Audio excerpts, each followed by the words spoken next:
হিন্দু বৌদ্ধ খ্রিস্টান ও সনাতন তারা যার মন্দির মসজিদ থাকতে পারে, আমরা একটা মন্দির কেন?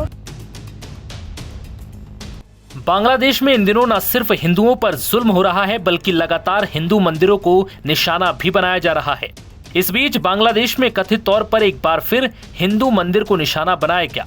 यहां ढाका में दुर्गा मंदिर के कथित विध्वंस की घटना के बाद जमकर बवाल हुआ और सैकड़ों की संख्या में हिंदुओं ने एकजुट होकर सड़क पर विरोध प्रदर्शन किया और बांग्लादेश सरकार के खिलाफ जमकर नारेबाजी की और सरकार पर जानबूझकर हिंदू मंदिरों को निशाना बनाने का आरोप लगाया है।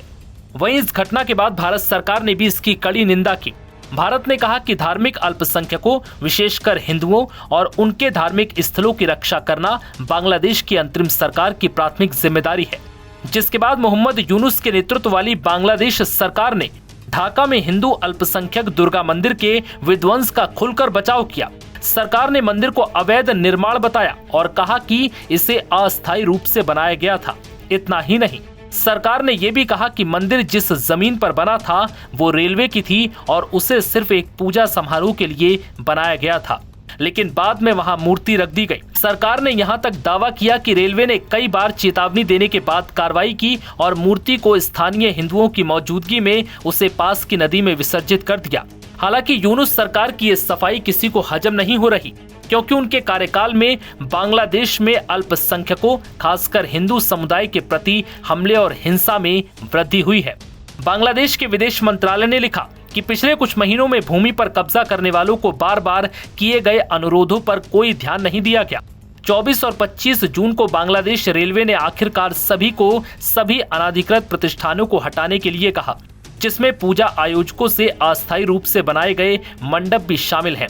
आखिरकार 26 जून को उचित प्रक्रिया का पालन करते हुए बांग्लादेश रेलवे ने खिलकेत क्षेत्र में रेलवे ट्रैक के किनारे सभी अनाधिकृत संरचनाओं को शांतिपूर्ण तरीके से हटाने की प्रक्रिया शुरू की। इस प्रक्रिया के दौरान स्थानीय हिंदू समुदाय के सदस्यों की भागीदारी के साथ मंडप की मूर्ति को पूरे सम्मान के साथ पास की बालू नदी में विसर्जित कर दिया गया। हालांकि भारत के विदेश मंत्रालय के प्रवक्ता रणधीर जायसवाल ने मीडिया से बातचीत में कहा था कि भारत को जानकारी मिली है कि ढाका के खिलखेत इलाके में स्थित दुर्गा मंदिर को चरमपंथी तत्वों द्वारा निशाना बनाया जा रहा था। उन्होंने कहा कि हमें ये जानकर गहरी निराशा हुई कि मंदिर को गिराने की मांगों के बीच अंतरिम सरकार ने इसे अवैध भूमि उपयोग का मामला बताया और विध्वंस की अनुमति दे दी। इससे मूर्ति को स्थानांतरित करने से पहले ही उसे नुकसान पहुंचाया गया। भारत ने दोहराया कि बांग्लादेश में लगातार हो रही ऐसी घटनाओं से चिंता बनी हुई है और इससे वहां की धार्मिक सहिष्णुता पर भी सवाल खड़े होते हैं। जायसवाल ने जोर देते हुए कहा कि बांग्लादेश सरकार की जिम्मेदारी है कि वो हिंदू समुदाय, उनकी संपत्तियों और उनके धार्मिक स्थलों की पूरी तरह से रक्षा करे। नव भारत टाइम्स की रिपोर्ट।